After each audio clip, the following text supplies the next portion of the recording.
الذين آمنوا وتطمئن قلوبهم بذكر الله. الحمد لله وحده والصلاة والسلام على من لا نبي بعده. أما بعد، أعوذ بالله السميع العليم من الشيطان الرجيم من همزه ونفخه ونفثه. بسم الله الرحمن الرحیم. آپ حضرات کے علم میں سورۃ آل عمران کا ہم نے اختتام کیا شروع تا آخر تک، تو صرف میں خلاصہ چند منٹ میں جو مضامین ہم نے پڑھے ان کا خلاصہ آپ کے سامنے رکھتا ہوں. کس آیت میں کون کون سے مضامین ہیں؟ سب سے شروع میں حروف مقطعات سے شروع ہو رہی ہے، الف لام میم. سورۃ البقرہ کے شروع میں بھی بحث ہوئی، سورۃ آل عمران کے شروع میں بھی. خلاصہ اس کا یہ ہے کہ الف لام میم یہ اللہ تعالیٰ کے کوڈ ورڈ ہے، اس کا مطلب کسی کو پتہ نہیں. مفسرین نے بڑی کوشش کی ہے، بہت کوشش کی. کسی نے کہا کہ یہ قرآن کے صفاتی نام ہے، کسی نے کہا یہ اللہ تعالیٰ کے صفاتی نام ہے، کسی نے کہا نبی صلی اللہ علیہ وسلم کے صفاتی نام ہے، کسی نے کچھ کہا، کسی نے یہ کہا کہ یہ فرشتوں کے نام ہے، کسی نے کہا جبرائیل علیہ السلام کے صفاتی نام ہے. کسی کو اس کا مطلب نہیں پتہ، نہ اللہ نے بتایا، نہ اس کے جاننے سے شریعت میں اضافہ ہوگا، نہ یہ شریعت کی مطلوب تھی چیز. بس یہ قرآن کے متشابہات میں سے. واقعی یہ بھی آ رہا ہے وَالَّذِي أَنزَلَ عَلَيْكَ الْكِتَابَ مِنْهُ آيَاتٌ مُحْكَمَاتٌ. یہ کتاب ہم نے نازل کی ہے، اس میں کچھ آیات محکمات ہے، واضح ہے، پتہ چل رہا ہے اے ایمان والو یہ کام کرو، ایمان والو یہ کام چھوڑ دو. واضح ہے، ہر عام انسان اس کا مطلب سمجھ سکتے ہیں. لیکن کچھ آیات وَأُخَرُ مُتَشَابِهَاتٌ وہ متشابہ ہیں، ان کا مطلب نہیں واضح ہو سکتا.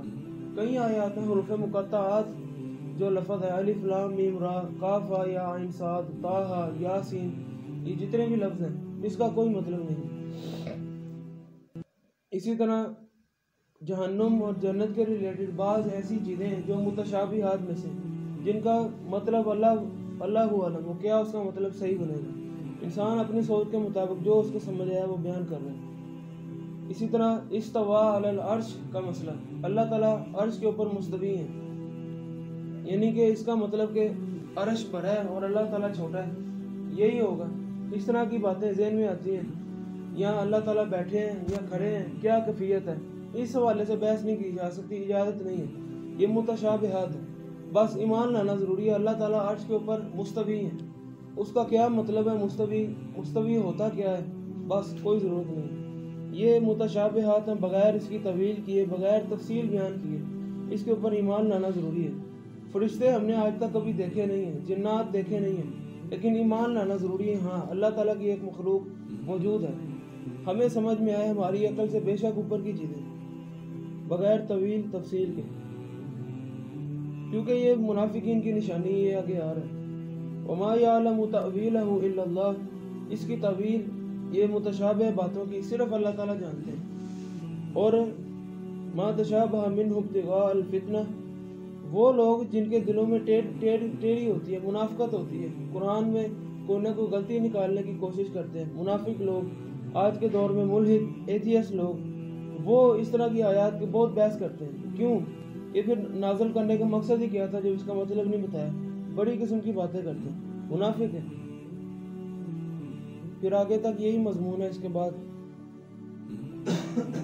غزوہ احد کے حوالے سے بحث تو تفصیلی آگے ہوگی، لیکن یہاں صرف ایک آیت پیشن گوئی کے طور پر یا پھر واقعہ بتانے کے طور پر نازل کی گئی. ہوا غزوہ بدر میں یہ تھا کہ دونوں لشکروں کو اپنا مخالف لشکر وہ ڈبل نظر آ رہا تھا.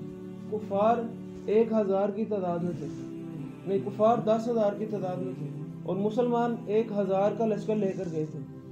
کفار کو سامنے والا لشکر 2000 نظر آ رہا تھا، اپنے سے ڈبل نظر آ رہا تھا. اسی طرح مسلمانوں کو بھی جو کفار کا لشکر ہے وہ اپنے سے ڈبل آ رہا تھا، تاکہ وہ تیاری زیادہ کرے اور ڈرے اور ذرا چکنے ہو جائیں کہ سامنے والا لشکر بہت زیادہ ہے، 20,000 کی تعداد میں آ رہا ہے. اس میں اللہ تعالیٰ کی حکمت تھی شروع میں.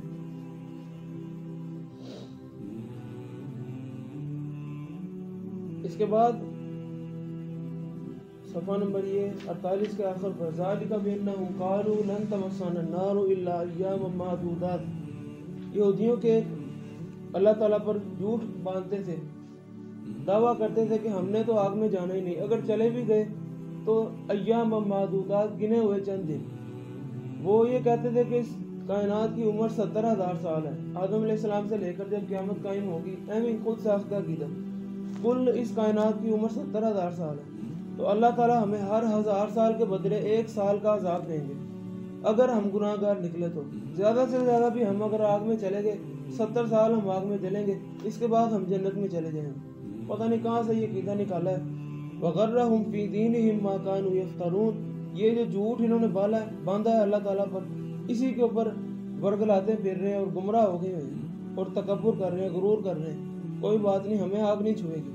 ویسے بھی سورۃ البقرہ میں ہم نے پڑھا، یہ دعویٰ کرتے تھے نحن ابناء اللہ واحباؤہ، ہم اللہ تعالیٰ کے بیٹے ہیں، اللہ تعالیٰ کے چہیتے ہیں، ہمیں اللہ تعالیٰ کیوں عذاب دے گا؟ آج مسلمان یہی نہیں کہہ رہے ہم اللہ تعالیٰ کے نبی کی آل سے ہیں، ہم سید ہیں، ہم تو نبی کی لڑی میں سے، ہم بخشے بخشائے ہیں۔ وہی کام جو یہودی کہتے تھے، ہمیں تو آگ چھو نہیں سکتی، ہم بخشے بخشائے ہیں، عاشق رسول ہیں۔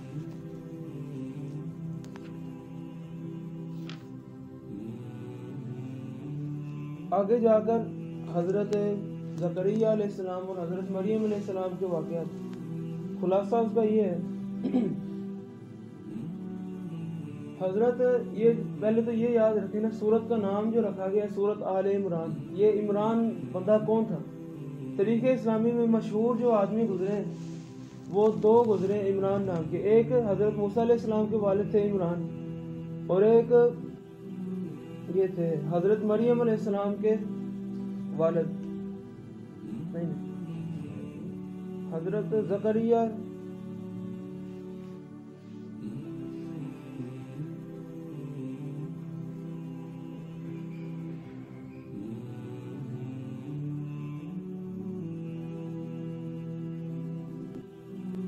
قالت امرأۃ عمران، جب عمران کی بیوی نے کہا اے میرے رب انی نذرت لک ما فی بطنی محررا فتقبل منی، میرے پیٹ میں جو کچھ ہے میں نے نظر مانی ہے کہ وہ میں تیرے لیے قربان کر دوں گی، اس کو قبول کرنا، تو سننے والا ہے۔ جب اولاد ہوئی تو وہ بیٹی ہوگی، تو انہوں نے کہا وَلَيْسَ الذَّكَرُ كَالْأُنثَىٰ، کہ یہ بیٹیاں تو مردوں کی طرح نہیں ہوتی، میں بیٹی کا کیا کروں گی، اس کو دین کی راہ میں کیا اس کو عالم بناؤں گی، یا کس طرح وقف کروں گی۔ وَإِنِّي سَمَّيْتُهَا مریم، اس کا نام میں نے مریم رکھا ہے۔ وَإِنِّي أُعِيذُهَا بِكَ وَذُرِّيَّتَهَا مِنَ الشَّيْطَانِ الرَّجِيمِ، اس کو میں اللہ تعالیٰ کی شیطان کی پناہ سے بچانے کے لیے اللہ تعالیٰ کے راستے میں دیتی ہوں۔ اللہ تعالیٰ نے اس کو قبول کیا۔ تو مریم علیہ السلام کی جو کفالت ہے وہ زکریا علیہ السلام نے کی، اس وقت کے نبی تھے، کیونکہ ہاں یہ مریم علیہ السلام کے والد ہی تھے عمران۔ تو مریم علیہ السلام کی کفالت زکریا علیہ السلام نے کیوں کی؟ ان کی پیدائش کے تھوڑی دیر بعد ہی عمران جو ان کے والد تھے وہ فوت ہو گئے تھے۔ پھر انہوں نے قرآن اندازی کی ان کے رشتہ داروں میں کہ کون ہے جو ان کی کفالت کرے گا، قرہ زکریا علیہ السلام کے نام آیا۔ بہرحال ایک وقت گزرتا گیا۔ ایک وقت میں انہوں نے دیکھا کہ مریم علیہ السلام کے پاس پھل پڑے ہوئے ہیں، بے موسمی پھل، سردیوں کا موسم ہے تو گرمیوں کے پھل ہیں، گرمیوں میں جا رہے ہیں تو سردیوں کے موسم والے پھل پڑے۔ سوال کیا کہ یہ کہاں سے، یہ تو ناممکن قسم کی چیز ہے۔ جواب دیا قالت ہوا من عند اللہ، یہ اللہ تعالیٰ کی طرف سے۔ وہیں کھڑے کھڑے ان کی ایک سوچ، ایک یعنی کہ کیا کہہ سکتے ہیں، ایک پچھلی خواہش جو کہ فوت ہو گئی تھی، دعائیں کر کر کے تھک گئے تھے، اللہ سے نا امید ہو چکے تھے اولاد کے حوالے سے، لیکن جب انہوں نے یہ دیکھا کہ بے موسم پھل مل سکتے تو مجھے اولاد کیوں نہیں مل سکتی۔ اس وقت زکریا علیہ السلام کی جو عمر ہے 120 سال تھی، ان کی بیوی کی عمر 80 سال تھی اور بیوی ان کی بانجھ ہو چکی تھی، اولاد جننے کے قابل نہیں تھی۔ وہیں کھڑے کھڑے ہنالک دعا زکریا ربہ، زکریا علیہ السلام نے اپنے رب سے دعا کی حبلی من لدنک ذریۃ طیبہ، مجھے پاکیزہ اولاد عطا کر، انک سمیع الدعاء، تو سننے والا ہے۔ تو اللہ تعالیٰ نے فوراً فرشتہ بھیجا، ان اللہ یبشرک بیحییٰ، اللہ تعالیٰ تجھے خوشخبری دیتا ہے یحییٰ علیہ السلام کی، یہ وہ ہے جس کا نام اللہ تعالیٰ نے خود رکھ کے بھیجا۔ اور سورۃ مریم میں اس کی وضاحت ہے لم نجعل لہ من قبل سمیہ، یہ یحییٰ ایسا نام ہے کہ حضرت آدم علیہ السلام سے لے کر اب تک کسی نے یہ نام نہیں رکھا، ایک نیا اور منفرد نام ہے۔ یہ اللہ تعالیٰ نے رکھا ہے۔ یہاں سے ایک مسئلہ بھی سمجھ لیں، بعض لوگوں کا خیال ہے کہ جو بچے کا نام ہے وہ صرف 7ویں دن رکھا جائے گا عقیقے کے ساتھ ہی۔ شریعت نے اس کی کوئی قید نہیں، 7ویں دن رکھ لیں، 15ویں دن رکھ لیں، لیکن زیادہ تاخیر کرنا یہ مناسب نہیں ہے۔ جلدی رکھ لینا چاہیے لیکن کوئی دن مخصوص نہیں ہے۔ یہاں دیکھیں اللہ تعالیٰ نے پیدائش سے پہلے نام رکھا ہے، پیدائش سے پہلے بھی نام رکھا جا سکتا ہے۔ اس کے بعد خیر زمانہ گزرتا گیا، مریم علیہ السلام جب بڑی ہو گئی تو اللہ تعالیٰ کی ظاہر ہے نیک عورت تھی، اور اس وقت جو عبادت گاہ تھی وہ بیت المقدس تھی، مسجدیں نہیں تھی۔ بیت المقدس ایک ان کو کلیسا کہہ لیں یا جو بھی اس دور کی عبادت گاہ تھی، وہاں اس کے اندر حضرت مریم علیہ السلام کا ایک کمرہ تھا، وہاں وہ اعتکاف کرتی تھی اکثر، وہی ان کی رہائش تھی، اور ظاہر مشہور تھا، اللہ کی نیک بندی تھی، سارے لوگ جانتے تھے اس حوالے سے۔ تو مریم علیہ السلام کے پاس ایک زمانے کے بعد جب یہ جوان ہوئی، تقریباً 20 سال سے نیچے ہی تھی ان کی عمر، اللہ تعالیٰ نے فرشتہ بھیجا، یا مریم ان اللہ یبشرک بکلمۃ من، اللہ تعالیٰ ایک کلمے کی، ایک یعنی کہ بچے کی تجھے خوشخبری دیتے ہیں، اسمہ اس کا نام کیا ہوگا، المسیح عیسیٰ بن مریم، مسیح عیسیٰ بن مریم یہ اس کا نام ہوگا، وجیہا فی الدنیا والآخرہ، دنیا آخرت میں وہ بڑی باروب شخصیت ہوگی، باوجیہ اچھے چہرے والا ہوگا، اور ایک پیشن گوئی بھی کرتی، وَيُكَلِّمُ النَّاسَ فِي الْمَهْدِ وَكَهْلًا، وہ دودھ پینے والی عمر میں بھی بات کرے گا اور بڑھاپے کی عمر میں بھی بات کرے گا۔ اور ایسا ہوا جب وہ اولاد لے کے آئی، لوگوں نے باتیں کی کہ ہم تو تمہیں مریم علیہ السلام کہ ہم تمہیں بڑا نیک سمجھتے تھے، تم ایک نیک عورت ہو، لیکن یہ کیا کیا، یہ تم نے کس طرح کی حرکت کی ہے؟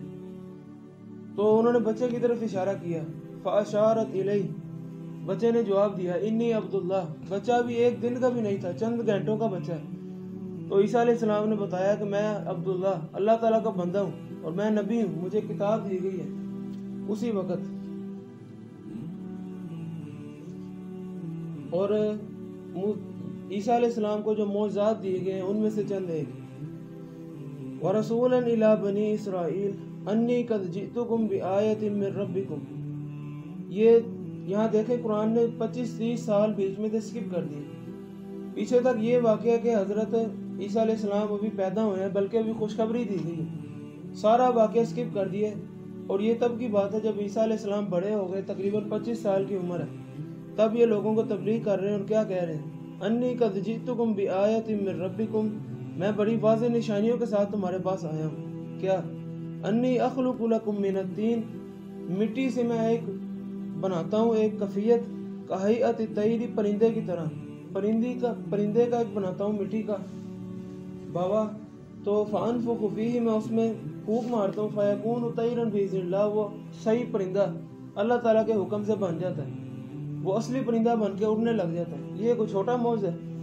وَأُبْرِئُ الْأَكْمَحَ وَالْأَبْرَصَ، کوڑی والا مریض اور لا علاج جو مریض ہے، گنجے اور کوڑی والے مریض، جتنے بھی کینسر وغیرہ کے، میں ان کو ہاتھ پھیرتا ہوں، وہ اللہ تعالیٰ کے حکم سے ٹھیک ہو جاتے ہیں۔ وَأُحْيِي الْمَوْتَى بِإِذْنِ اللَّهِ، اور میں مردے زندہ کر دیتا ہوں، اس سے بڑی کوئی بات ہے، مردوں کے پاس جاتے اشارہ کرتے کم کھڑا ہو جا، لیکن بِإِذْنِ اللَّهِ، اللہ تعالیٰ کے حکم سے وہ مردہ قبر سے نکل کر باہر آ جاتا، اس سے بڑا کو معجزہ ہے میں تمہیں کیا دکھا سکتا ہوں۔ لیکن دیکھ لیں صرف 12 لوگ ان کے اوپر ایمان لائے تھے، صرف 12 لوگ، کئی سال کی تبلیغ کے بعد۔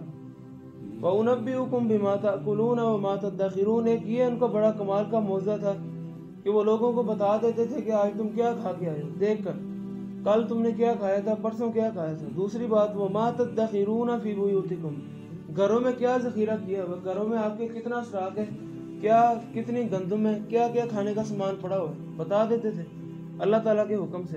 اتنے معجزات دکھائے، اتنے کمال کے معجزات، لیکن ایمان لانے والے صرف 12 لوگ تھے۔ اس کی بھی آگے وضاحت آ رہی۔ فلما احس عیسیٰ منہم الکفر قال، جب بہت زیادہ کفر حد سے زیادہ بڑھ گیا تو عیسیٰ علیہ السلام نے کہا، من انصاری الی اللہ، کون ہے میری جو مدد کرے گا اللہ تعالیٰ کے لیے؟ قال الحواریون نحن انصار اللہ، حواریوں نے کہا، حواری جیسے ہمارے نبی صلی اللہ علیہ وسلم کے جو لوگ تھے ایمان لانے والے ان کو صحابی کہا جاتا ہے، عیسیٰ علیہ السلام کے جو لوگ تھے ان کو حواری کہا جاتا ہے، بات ایک ہی ہے۔ حواری کا ویسے لفظی مطلب دھوبی ہوتا ہے، کیونکہ یہ زیادہ تر دریا کے کنارے وہ جو علاقہ تھا، وہ علاقہ عیسیٰ علیہ السلام کو دیا گیا تھا تبلیغ کے لیے۔ یہ صرف چند دھوبی لوگ، غریب قسم کے، وہ 12 لوگ ایمان لائے تھے بس۔ حواریوں نے کہا نحن انصار اللہ، ہم اللہ تعالیٰ کی مدد کریں گے، یعنی نبی کی مدد کریں گے۔ آمنا باللہ، ہم اللہ تعالیٰ پر ایمان لے آئے ہیں۔ خیر، زمانہ گزرتا گیا۔ یہاں پھر قرآن نے بہت سارا عرصہ بیچ میں اسکپ کر دیا۔ اس کے مزید 5 سال بعد جب عیسیٰ علیہ السلام کی عمر 30 سال تھی، اس وقت معاملہ بہت خراب ہو گیا۔ عیسیٰ علیہ السلام کے خلاف یہودیوں نے بہت زیادہ سازشیں کی ہر جگہ۔ خیر، انہوں نے پھر علاقہ بھی بدلا، علاقہ چھوڑ کر شام کی طرف چلے گئے۔ یہودیوں نے وہاں بھی جان نہیں چھوڑی، وہاں ان کے پیچھے ہے۔ شام کے بادشاہ کو ایک عرصے تک ورگلاتے رہے، وسوسے ڈالتے رہے کہ یہ بندہ دہشت گرد ہے اور اس طرح کی باتیں بہت ان کے کان بھرے۔ شام کے بادشاہ نے حکم دیا کہ اس بندے کو، یعنی عیسیٰ علیہ السلام کو، پھانسی پر چڑھا دیا جائے۔ خیر، عیسیٰ علیہ السلام ایک غار میں جا کر چھپ گئے اپنے 12 ساتھیوں کے ساتھ، لیکن ان 12 میں سے ایک بندے نے غداری کر دی اور مخبری کر دی۔ بادشاہ کے وزیروں کو جا کے بتا دیا کہ فلاں غار میں وہ بندہ، یعنی عیسیٰ علیہ السلام، چھپے ہوئے ہیں، آ کے ان کو پکڑ لو۔ اس وقت اللہ تعالیٰ نے عیسیٰ علیہ السلام کو غار سے اٹھا لیا، جسم سمیت، روح سمیت۔ آج تک وہ آسمان پر زندہ ہیں، ان کی وہی زندگی ابھی تک ہے۔ تو اس کو اٹھا لیا۔ وہ بندہ جب مخبری کر کے واپس آیا غار میں، فوج آئی پکڑنے کے لیے غار کے اندر، وہی بندہ جس نے مخبری کی تھی، اس کی شکل سیم ٹو سیم عیسیٰ علیہ السلام جیسی، کپڑے بھی عیسیٰ علیہ السلام جیسے، جسم بھی عیسیٰ علیہ السلام جیسا بن گیا۔ وہ بہت زیادہ چیختا پکارتا رہا، میں وہ نہیں ہوں، میں وہ نہیں ہوں، میں عیسیٰ نہیں ہوں۔ لیکن اسی کو انہوں نے پھانسی دے کے، آج بھی عیسائیوں کا یہی عقیدہ ہے، انہوں نے صلیب کا جو نشان ہوتا ہے، پھانسی کا نشان، کہ ہمارے نبی نے امت کے لیے بڑی قربانیاں دی ہیں، ان کو پھانسی چڑھایا گیا، وہ تو یہی مانتے ہیں کہ عیسیٰ علیہ السلام کو پھانسی دیا گیا۔ قرآن کا عقیدہ یہ نہیں ہے۔ عیسیٰ علیہ السلام کو اٹھایا گیا، وَرَافِعُكَ إِلَيَّ، میں تجھے اٹھاؤں گا اپنی طرف، یہ قرآن نے پیشن گوئی کی ہے۔ اور مزید بھی کئی صورتوں میں اس کی وضاحت ہے۔ وَلَٰكِن شُبِّهَ لَهُمْ، 11ویں سپارے میں ایک صورت میں یہ الفاظ ہے باقاعدہ، وَلَٰكِن شُبِّهَ لَهُمْ، وہ فوت نہیں ہوئے لیکن ان کی تشبیہ بنا دی گئی ہے، ان کی شکل کی طرح کا ایک اور آدمی بنا دیا گیا تھا۔ یہ عقیدہ واضح ذہن میں رکھیں۔ اس کے بعد اگلی آیات میں ایک واقعہ ذکر ہے۔ نبی صلی اللہ علیہ وسلم کے پاس 70 لوگ نجران کے علاقے سے، عیسائیوں کا ایک وفد آیا تھا۔ وہ تھے تو منافق قسم کے لوگ، عیسائی تھے، دین سمجھنے کے لیے نہیں آئے تھے، بلکہ نبی صلی اللہ علیہ وسلم کو بدنام کرنے کے لیے، لاجواب کرنے کے لیے ایسے سوال کریں گے کسی طریقے سے نبی لاجواب ہو اور ہم بات کریں، دیکھیں یہ وقت کا نبی ہے اور ہمارے سوالوں کا جواب نہیں دے پا رہا۔ بڑے بڑے سوال کیے۔ حدیث میں چند ایک کی وضاحت ہے، انہوں نے یہ تک سوال کیے کہ اچھا تم گئے تھے نا وہاں معراج پر، اور آپ صلی اللہ علیہ وسلم کو کہہ رہے ہیں کہ تم نے تو کہا تھا کہ ہم بیت المقدس میں بھی گئے، تو پھر بتاؤ بیت المقدس کے دروازے کتنے، بیت المقدس کے پنکھے کتنے، بیت المقدس میں صفیں کتنی ہیں، بڑی تفصیل پوچھتے گئے۔ نبی صلی اللہ علیہ وسلم پہلے تو پریشان ہوئے، لیکن بعد میں اللہ تعالیٰ نے، حدیث میں وضاحت ہے، سارا منظر اللہ تعالیٰ نے روحانی طور پر سامنے لا کر رکھ دیا، جو پوچھتے گئے وہ بتاتے گئے، بالکل ان کو لاجواب کر دیا۔ خیر، نبی صلی اللہ علیہ وسلم نے غصے میں آ کر ان کو دعوت مباہلہ دیا۔ مباہلہ یہ کہ تم بھی سارے، اب بحث تو ہو رہی ہے، مناظرہ ہو رہا ہے، وہ مان ہی نہیں رہے، بندہ کیا کرے، اس کا حل کیا نکلے گا، اتنی دلیلیں دی ہیں، جو پوچھا وہ بتا دیے، ہر سوال کا تسلی بخش جواب دیا، لیکن پھر بھی نہیں مان رہے۔ اس کا حل یہ ہے کہ مباہلہ، دشمن بھی اپنی سارے خاندان والے، یہ آ رہا ہے فَقُلْ تَعَالَوْا نَدْعُوا أَبْنَاءَنَا وَأَبْنَاءَكُمْ وَنِسَاءَنَا وَنِسَاءَكُمْ وَأَنفُسَنَا وَأَنفُسَكُمْ، اپنے بیٹے بیٹیاں، اپنی بیویاں، اپنی ساری عورتیں، اور خود تم بھی آؤ اور ہم بھی آتے ہیں، سارا اپنا خاندان لے کے آؤ ایک کھلے میدان میں، آ کر بد دعا کہتے ہیں، یا اللہ جو بندہ ہم سے حق پر ہے اس کو زندہ رہنے دے، اور جو بندہ باطل ہے، جس کو حق معلوم ہو گیا پھر بھی نہیں مان رہا، اس کے اوپر لعنت ڈال دے۔ فَنَجْعَلْ لَعْنَتَ اللَّهِ عَلَى الْكَاذِبِينَ۔ تو مباہلہ تو نہیں ہوا، بہرحال یہودیوں کو نہیں، عیسائی جو لوگ آئے تھے ان کو پتا تھا کہ یہ نبی سچا ہے، صرف پیٹ کی خاطر اس طرح کر رہے تھے۔ ان کو معلوم تھا جو تورات کے یا انجیل کے عالم تھے، ان کو معلوم تھا یہ وہی نبی ہے جس کی پیشن گوئی ہماری کتابوں میں ہے۔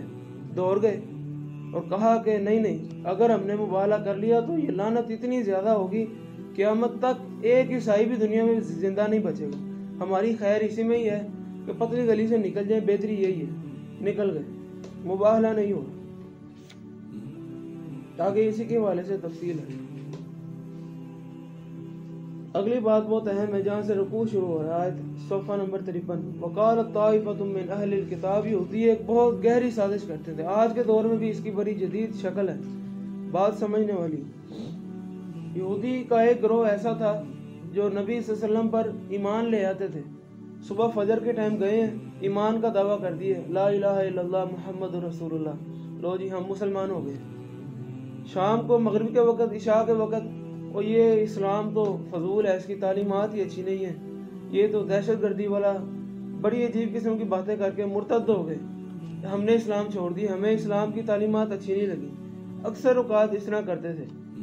اس کی وجہ جو نئے نئے لوگ مسلمان ہوئے تھے وہ ان سے بہت متاثر ہوتے تھے، عین ممکن تھا وہ ان کی اس سازش کی وجہ سے ایمان چھوڑ دیتے کہ یہ کیونکہ دیکھنے میں تو اتنی لمبی داڑیاں، اتنی پگڑیاں، پہلی صف میں کھڑے ہو رہے ہیں، تسبیحیں پکڑی ہوئی ہیں، بڑا ایمان کا دعویٰ کیے، ایک دم اتنے نیک ہو گئے، 1 2 دن 3 4 دن مسلمان رہے، اور دل میں یہ تھا کہ میں بس ان قریب چھوڑ دینا۔ اصل دین کو ان کا وہی تھا، یہودی اس قسم کی سازشیں کرتے ہیں۔ آج بھی ایسا ہے، یورپ کے اندر، انگلش مبارک کے اندر یہودیوں کے باقاعدہ مدرسے ہیں، کوئی بندہ پہچان کے بتا نہیں سکتا کہ یہ مسلمانوں کا مدرسہ ہے، دین کی عربی کتابیں پڑھائی جاتی ہیں، عربی گرامر ہے، سارا کچھ جو ہمارے مدارس میں ہوتا ہے وہاں ہوتا ہے، باقاعدہ عالم تیار ہوتے ہیں، پھر وہ مساجد میں خطیب لگتے ہیں گورنمنٹ کی طرف سے، ایک عرصے تک وہ لوگوں کی برین واشنگ کرتے ہیں، کئی لوگوں کو مرتد بناتے ہیں، ان کے عقیدے خراب کرتے ہیں، یہ بڑی گہری ان کی سازش ہے، تب سے آج تک اس قسم کی پلاننگ کرتے ہیں۔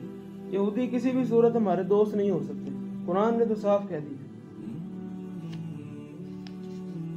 اس کے بعد اللہ تعالیٰ نے ایک کانفرنس کا ذکر کیا، آسمان کے اوپر اللہ تعالیٰ نے ایک کانفرنس بلائی، جلسہ بلایا، صفحہ نمبر 55، رکوع کے بعد، وَإِذْ أَخَذَ اللَّهُ مِيثَاقَ النَّبِيِّينَ، وہ اس میں جو مہمان خصوصی تھے وہ سارے کے سارے نبی اللہ تعالیٰ نے بلائے تھے، پیدا ہونے سے پہلے نبیوں سے تمام 1,24,000 پیغمبروں کو جمع کیا، اور اس کانفرنس کا مقصد کیا تھا؟ ایک حلف نامہ تھا، تمام نبیوں سے اللہ تعالیٰ نے وعدہ لیا کہ اگر وہ آخری میرا نبی آ گیا تمہارے زندگی میں، تمہاری موجودگی میں، تم مجھ سے یہاں اقرار کرو گے پھر میں تمہیں نبوت دوں گا، ورنہ نبوت نہیں ملے گی، کہ جب وہ تمہاری زندگی میں آ گیا تو اس کے اوپر ایمان لاؤ گے، اپنی نبوت چھوڑ دو گے، اپنی کتابوں کو منسوخ سمجھو گے۔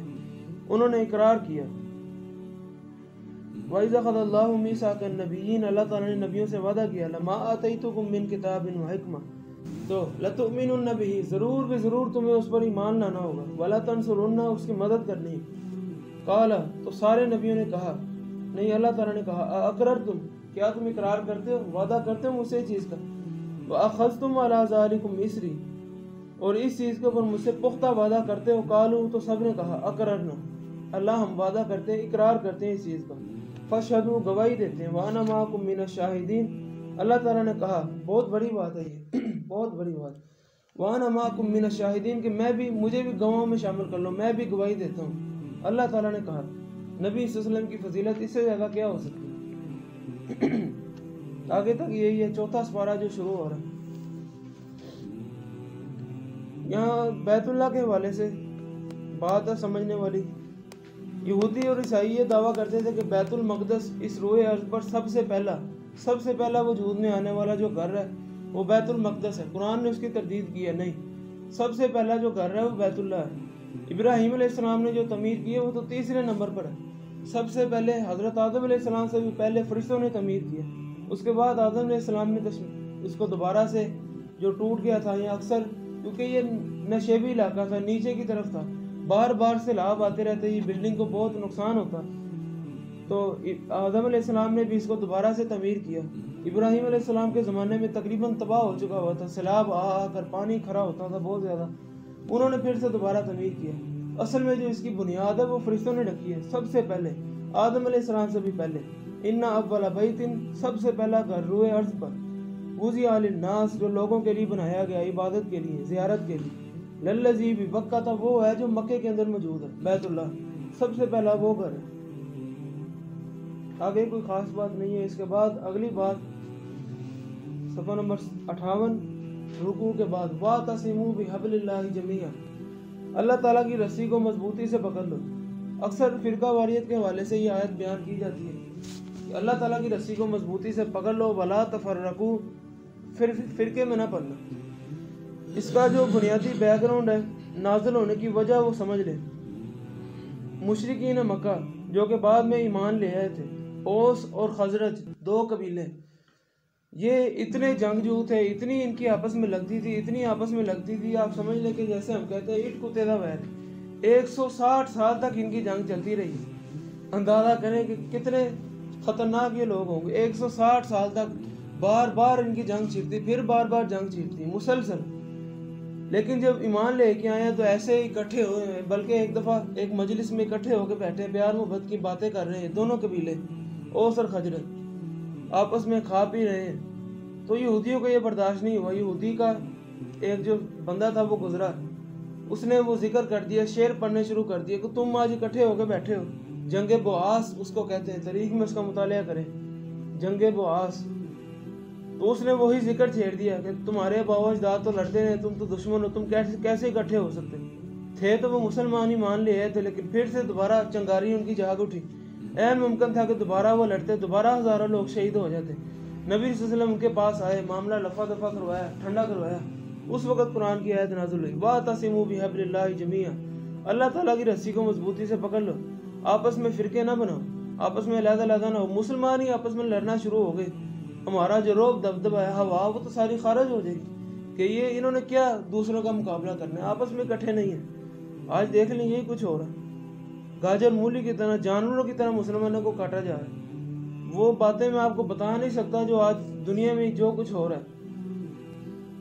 بس مثال کے طور پر، اللہ معاف کرے، برما کے اندر عورتوں کے پستان کو کاٹ کر ان کے کباب بنا کر کھائے جا رہے ہیں۔ کبھی رات کو بیٹھ کے سوچئے گا، اتنا ظلم مسلمانوں کے اوپر ہو رہا ہے۔ جو مرضی بندے کا دل کرتا ہے وہ جاتا ہے تلواریں لے کر مسلمانوں کے گھر ان کو لوٹتا ہے، بیٹیوں کی عزتوں پر حملہ کرتا ہے، جس کو دل کرے قتل کر دے۔ کوئی گورنمنٹ پوچھنے والی نہیں ہے، نہ ان کو شہریت دی گئی ہے، نہ پاسپورٹ ادھر کا، بس ان کو قیدی بنا کر پوری دنیا میں تقریباً اسی طرح ہی ہے۔ زیادہ تر اتنا برا مسلمانوں کے ساتھ سلوک ہو رہا ہے۔ وجہ صرف اور صرف ایک ہے، فرقہ واریت ہے۔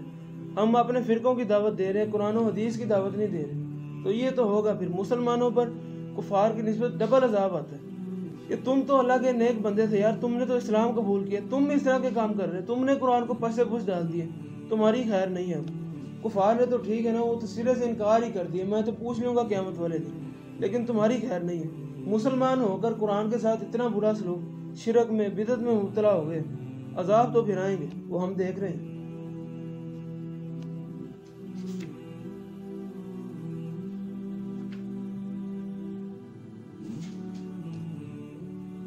آگے غزوہ احد کا سارا شروع ہو گیا، اس کی تفصیلی بحث تو ہو چکی ہے، خلاصہ آپ کے سامنے رکھتا ہوں۔ نبی صلی اللہ علیہ وسلم کا خیال یہ تھا کہ ہم نے مدینے میں جنگ لڑنی ہے، لیکن جو نیو کمر نئے مسلمان ہوئے، انہوں نے مشورہ دیا کہ نہیں، مدینے سے باہر دشمن کے علاقے میں جا کے لڑیں گے، بہادری تو یہ ہے، دوسرے علاقے میں جا کر لڑیں گے۔ نبی صلی اللہ علیہ وسلم نے ان کے مشورے پر عمل کیا، لیکن نقصان ہو گیا اللہ تعالیٰ کی طرف سے۔ وہ اس وجہ سے نہیں ہوا، نقصان کی ایک دوسری وجہ ہے۔ جنگ میں گئے، پہلی تو بات یہ ہے کہ لشکر کا فرق زیادہ تھا، دوسرا جو کافر کا یعنی کہ لشکر تھا وہ 10,000 تھا، مسلمانوں کا 1,000 تھا۔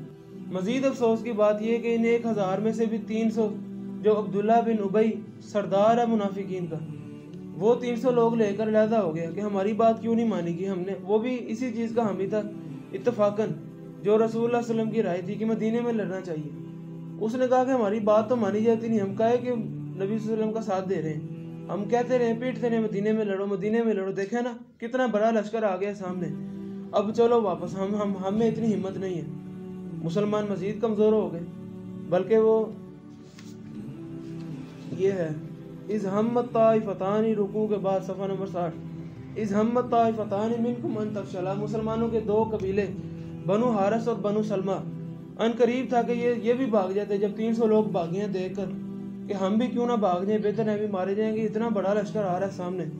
اللہ تعالیٰ نے ان کو تسلی دی اور جو وعدہ کیا ہوا تھا کہ میں فرشتے نازل کروں گا، 1,000 نازل کروں گا، 3,000 نازل کروں گا، 5,000 فرشتے نازل کروں گا، اور وہ نازل کیے اللہ تعالیٰ نے۔ جب وہ نبی صلی اللہ علیہ وسلم نے بد دعا کی تھی دانت مبارک آپ صلی اللہ علیہ وسلم کے صحابہ کی غلطی کی وجہ سے شہید ہوئے۔ نبی صلی اللہ علیہ وسلم نے بد دعا کر دی صحابہ کے لیے، کیف یہد اللہ قوما خضبوا وجہ نبیہم بالدم، یہ کیسے لوگ ہیں ان کی وجہ سے نبی کا چہرہ زخمی ہو گیا، اتنا زخمی ہوا کہ یہ آنکھ سے نیچے سے لے کر اتنا گہرا زخم تھا، یہ پورا یہ زخمی ہو گیا اور 2 دانت مبارک وہ گر گئے شہید ہو کر، بہت گہرا زخم تھا، اچھا خاصا خون نکلا، نبی صلی اللہ علیہ وسلم بے ہوش ہو گئے تو سخت الفاظ نکل گئے۔ اللہ تعالیٰ نے نبی کی پکڑ کی ہے کہ نہیں میرے نبی، یہ صحابہ بہت عظیم لوگ ہیں، بہت عظیم لوگ ہیں، میں نے ان کو چنا ہے، یہ میرا انتخاب ہے، اس لیے ان کے اوپر کوئی بات نہیں کی جا سکتی۔ دیکھیں اللہ نے نبی کو ٹوکا ہے، نبی کو اللہ تعالیٰ نے آپ سمجھ سکتے ہیں کہ ڈانٹا ہے ہلکا سا کہ صحابہ کو کوئی بات نہیں کرنی ہے، حالانکہ نبی استاد ہے، استاد کا اختیار ہوتا ہے کہ وہ اپنے شاگردوں کو مارے، کان پکڑائے، تھوڑی سی سزا دے، لیکن ڈانٹنے کی بھی نبی کو اجازت نہیں ہے۔ چاہے جائے کہ بعد وقت والے امتی بات کریں جی غزوہ احد میں صحابہ وہ مال کے پیچھے لگ گئے تھے، غنیمت کی وجہ سے یہ سارا کچھ ہوا، لعنت ہے ایسے لوگوں پر۔ بار بار اللہ تعالیٰ نے کہا، آگے آ رہا ہے وَلَقَدْ عَفَا اللَّهُ عَنْهُمْ وَلَقَدْ عَفَا اللَّهُ عَنْهُمْ، اللہ تعالیٰ نے معاف کر دیے انہیں۔ اوے اللہ تعالیٰ نے معاف کر دیے تو ہماری پھر کیا اوقات ہے؟ ہم اللہ تعالیٰ کے اوپر تان کر رہے ہیں کہ کیوں معاف کیا، نہیں کرنا چاہیے تھا، سوچ کے بات کرنی چاہیے۔ آج بھی منافقین خاص طور پر شیعہ لوگ بڑی باتیں کرتے ہیں، غزوہ احد کے حوالے سے صحابہ کے کردار پر شک کرتے ہیں کہ یہ سب کچھ پیسے کی وجہ سے ہوا، صحابہ کے دل میں مال کی محبت آئی، انہوں نے وہ درہ چھوڑا، اسی طرح نبی صلی اللہ علیہ وسلم کے دانت مبارک بھی شہید کروا دیے۔ نہیں، اس طرح کی باتیں نہیں کرنی چاہیے۔ غزوہ احد میں بہت زیادہ بڑے طریقوں سے اللہ تعالیٰ نے بڑی سخت قسم کی آزمائش ہوئی، 70 لوگ شہید ہوئے اور اس وقت 70 کی تعداد بہت زیادہ تھی، مدینے کے ہر گھر میں کوئی نہ کوئی لاش تھی، چند لوگ تو تھے ایمان والے، 600-700 لوگ تھے اس وقت پوری کائنات میں جو لوگ ایمان لائے تھے، 70 لوگ شہید ہو گئے۔ مدینے میں وین ہو رہا تھا اس وقت، یہ پیٹنا یا عورتیں جو روتی ہیں نوحہ کرتی ہیں، اس وقت اسلام میں منع نہیں تھا، بعد میں منع ہوا، بلکہ حدیث میں تو بخاری مسلم کی حدیث میں وضاحت ہے، نبی صلی اللہ علیہ وسلم نے افسوس کیا کہ ہائے حمزہ، تیرے لیے تو کوئی رونے والی عورت بھی نہیں ہے۔ حمزہ حضرت حمزہ رسول اللہ صلی اللہ علیہ وسلم کے چچا یا تایا ہجرت کر کے آئے تھے، تو ان کا کوئی رشتہ دار بھی مدینے میں نہیں تھا، نبی صلی اللہ علیہ وسلم نے افسوس کیا کہ وہ تیرے لیے تو رونے والی عورت بھی کوئی نہیں موجود، افسوس۔ بہرحال غزوہ احد کی تفصیل ویسے ہم پڑھ چکے ہیں ساری۔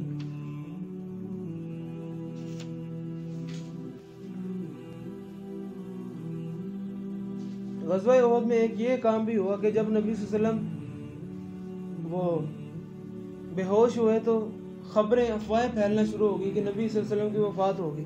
حضرت عمر جیسا دلیر اور بہادر آدمی انہوں نے تلوار پھینک دی، بس اب ظاہر ہے موٹیویشن ساری ختم ہو گئی، جو لیڈر ہے وہی دنیا سے چلا گیا، سب نے ہتھیار پھینک دیے۔ یہ اللہ تعالیٰ کی طرف سے بڑی آزمائش تھی۔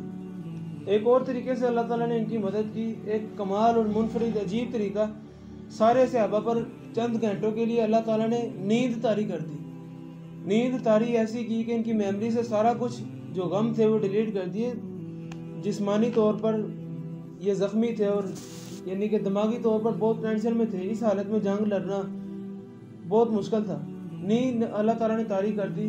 حدیث میں آتا ہے حضرت طلحہ رضی اللہ تعالیٰ عنہ کہتے ہیں اتنی نیند تھی کہ ہم تلوار اٹھاتے ہیں بار بار گر جاتی، تلوار اٹھاتے ہیں گر جاتی، اس طرح ایک غشی کی طرح کی کیفیت تھی۔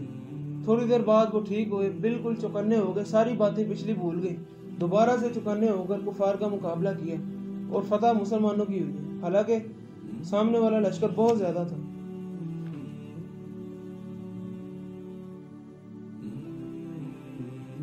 آخری ایک دو باتیں، 68 نمبر صفحہ، الذین قالوا ان اللہ عہد الینا الا نؤمن لرسول، یہودیوں کے بے شمار انہوں نے خود ساختہ باتیں شریعت میں منسوخ کی ہوئی تھی، ان میں سے ایک وہ یہ کہتے تھے کہ ہم نے اللہ تعالیٰ نے ہم سے وعدہ لیا ہو کہ تم نے اس نبی کو ماننا ہے، اس وقت تک کسی نبی کے اوپر ایمان نہیں لانا کہ جو نبی قربانی کرے اور قربانی کر کے رکھے کسی پہاڑ کے اوپر اور اس کو آگ آ کے کھا جائے، اگر تو آگ اس کو آ کے کھا جائے تو اس نبی کے اوپر ایمان لانا ہے، ورنہ نہیں لانا۔ پہلی امتوں میں ایسا تھا کہ جب وہ قربانی کرتے، اللہ کی راہ میں صدقہ کرتے، آگ آتی اس کو کھا جاتی، یہ اس کی نشانی تھی کہ قبول ہو گئے۔ آگ نہیں ہے، اس کی نشانی ہے یہ بندہ گناہ گار ہے، اس کی صدقہ قبول نہیں ہوگا۔ اس امت میں نہیں ہے، یہ قیامت کے دن پتہ چلے گا قبول ہوا ہے یا نہیں۔ تو یہ دعویٰ کرتے تھے کہ ہم اس نبی کو مانیں گے جو یہ معجزہ لے کے آئے گا، آگ اگر اس کی قربانی کو کھائے گی پھر ہم مانیں گے۔ اللہ تعالیٰ نے اس کا رد کی ہے، اور زبردست جس کو آپ کہہ لیں کہ پھکی دی ہے، ان کے الزامی سوال کیا، اچھا تم یہ کہتے ہو نا کہ اس معجزے والے نبی پر ایمان لانا ہے، پھر میرے سوال کا جواب دو۔ رسول من قبلی بالبینات وبالذی قلتم، اس سے پہلے جو نبی صلی اللہ علیہ وسلم پر تو ایمان نہیں لانا نا، چھوڑو بات۔ بنی اسرائیل میں بے شمار اس طرح کے نبی آئے ہیں جن کے پاس یہ معجزہ تھا، فلم قتلتموہم، ان کو قتل کیوں کیا ہے تم نے؟ کیسے بدبخت لوگ ہو تم، طرح طرح کے بہانے بناتے ہو۔ کبھی نبی صلی اللہ علیہ وسلم کے حوالے سے کہتے ہو جی اچھا تم یہ بتاؤ کہ تمہارے اوپر جو فرشتہ وہی لے کر آتا ہے وہ کون ہے؟ جبرائیل علیہ السلام۔ اٹھ کے چلے گئے سارے یہودی۔ کیوں، کیا ہوا؟ اصل میں ہماری جبرائیل علیہ السلام سے ذاتی دشمنی ہے، ہم اس کو اچھا نہیں سمجھتے، اس طرح کی باتیں، اس لیے ہم تمہارے پر ایمان نہیں لاتے۔ ہمیں جبرائیل علیہ السلام کیونکہ وہی لے کر آتے ہیں، ہم تم پر ایمان نہیں لاتے۔ طرح طرح کے بہانے اپنے دل کو طفل تسلیاں دینے کے لیے کہ ہم حق کے اوپر ہیں، جانتے بھی ہیں اندر سے کہ باطل ہے۔ ہم نبی پر ایمان نہ لائیں تو تباہ و برباد ہیں، لیکن نہیں لائے ایمان، دل پر مہر لگی ہوئی ہے، قیامت تک مغضوب علیہم قوم ہے۔ سورت کا زیادہ تر حصہ پہلے بھی شروع میں بھی بتایا، یہاں عیسائیوں کو خطاب ہے، یہودیوں کو، اہل کتاب کو، ان دونوں صورتوں میں، سورت البقرہ میں اور سورت آل عمران میں بہت زیادہ خطاب، 70% سے زیادہ یہودیوں عیسائیوں کو خطاب ہے، ان کی غلطیاں پوائنٹ آؤٹ کی گئی ہیں۔ سورت کا جو آخری رکوع ہے، ان فی خلق السماوات والارض، یہ دعائیں مسلسل دعائیں، اور یہ ایک ریزیمبلنس ہے، سملر چیز ہے سورت البقرہ میں اور سورت آل عمران میں، کیونکہ یہ دونوں صورتیں ایسے ہیں جیسے جڑواں بھائی ہیں، سیم صورتیں، ان کا آغاز دونوں کا الف لام میم سے ہے، دونوں صورتوں کا جو اینڈنگ ہے وہ بھی دعاؤں میں ہے۔ سورت البقرہ کی آخری 3-4 آیتیں دعائیں ہیں، ادھر پورا آخری رکوع وہ دعائیں مسلسل، دعاؤں پر ہی اللہ تعالیٰ نے اختتام کیا۔ آخر پر اللہ تعالیٰ نے تنکیر کی ہے ایمان والوں کو، بالکل آخری آیت، یا ایھا الذین آمنوا اصبروا وصابروا ورابطوا، اے ایمان والو، جنگ کے حوالے سے خاص طور پر صبر کرنا، وصابروا اور صبر کی تلقین کرنا، یہ معاملہ بہت مشکل ہوتا ہے، بڑے جگرے کی بات ہوتی ہے، لاشیں بار بار گر رہی ہوتی ہیں تو وہیں تم وین کرنا شروع کر دو، رونا شروع کر دو، نہیں کوئی بات نہیں، جانی نقصان ہوتا ہے مسلمانوں کا اچھا خاصا ہوتا ہے، اس لیے، لیکن یہ نہیں ہے کہ خالی اللہ تعالیٰ پر توکل کر لو، ٹریننگ نہ کرو جہادی، یا اسلحہ جدید سے جدید وہ اکٹھا نہ کرو، نہیں، قرآن اس چیز کو نہیں کہتا۔ ورابطو، اور اپنے آپ کو مضبوط کرو، اسلحہ بھی اکٹھا کرو، لوگوں کو ٹریننگ بھی دو، جدید اسلحہ جتنا مہنگے سے مہنگا ہو سکتا ہے اپنے دفاع کے لیے قرآن کا حکم ہے وہ اپنے پاس رکھنا چاہیے۔ واتقوا اللہ لعلکم تفلحون، اللہ تعالیٰ سے ڈرتے رہنا اگر کامیابی چاہتے ہو۔ کل انشاءاللہ سورۃ نساء پرسوں شروع کریں گے۔ وآخر دعوانا ان الحمد للہ رب العالمین۔